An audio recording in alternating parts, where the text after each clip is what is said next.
We're now going to have a look at how to prepare peppers and chilies.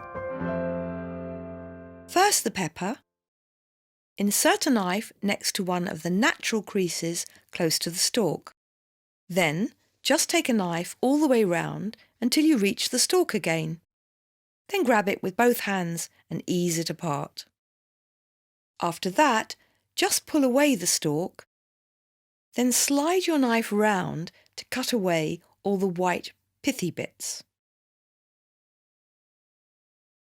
Tap out any seeds that are left behind. Then slice the pepper into quarters, and for smaller slices, just slice through each quarter, like this.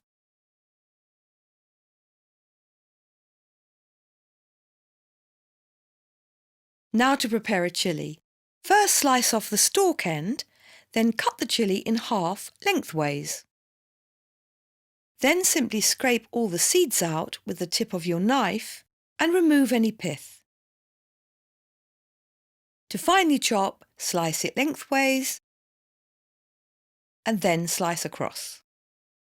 One word of warning: when you prepare chilies, make sure you wash your hands really thoroughly afterwards, because the residue left on your fingers can cause skin irritation, particularly if you rub your eyes.